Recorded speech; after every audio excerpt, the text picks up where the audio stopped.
कार्यकर्ताओं से बातचीत चल रही थी, कैसा कार्यकर्ता और बातचीत जनरली जो आम हो रहा था? आज चुनाव चल रहा है और हमें उम्मीद है कि निष्पक्ष चुनाव होगा। हालांकि ये सरकार वो है जो लगातार धांधली करती रही है और जिस तरीके से प्रधान बीडीसी को समय समय पर धमकाया गया है, कई जगह के मैं उदाहरण दे सकता हूँ। देवरिया कुशीनगर में जहाँ समाजवादी पार्टी के प्रत्याशी थे, प्रचार नहीं कर सकते थे। अगर कोई प्रधान बीडीसी समर्थन में आता है तो उसको जांच की धमकी दे रहे थे, पुलिस पीछे लगाई गई थी।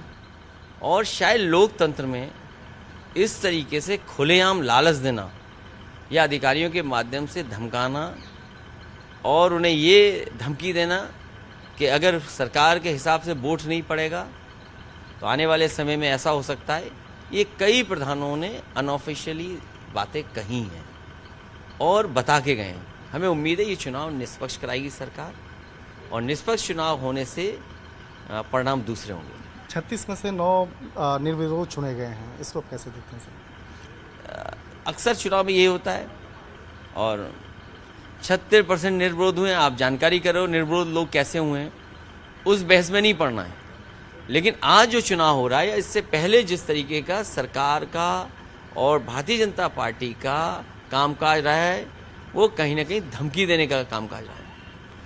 बुलडोजर पे पिछले काफ़ी चर्चाएं चल रही हैं पिछले कुछ समय से, लेकिन कल जिस तरह से योगी आदित्यनाथ जी ने बाकायदा एक फैसला लिया कि गरीबों पे बुलडोजर नहीं चलेगा और उनके घर नहीं तोड़े जाएंगे, तो उस पर आपके क्या प्रतिक्रिया? गरीबों पे तो वैसे ही बुलडोजर चल रहा है, महंगाई का बुलडोजर उन पे चल रहा है।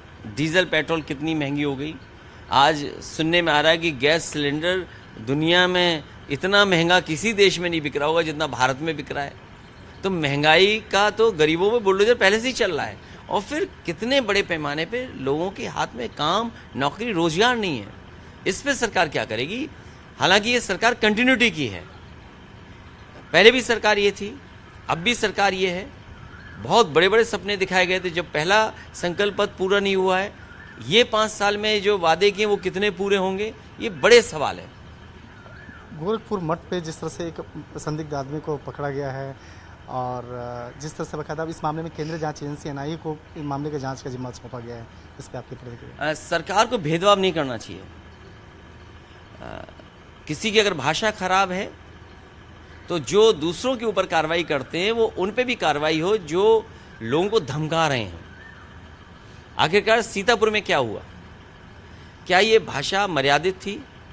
और फिर जहाँ तक सवाल गोरखपुर का है, वो जांच में सब बातें सामने आ जाएंगी और मुझे लगता है कि एजेंसीज उसमें जांच कर रही हैं और निष्पक्ष जांच होगी, सच्चाई सामने आएगी।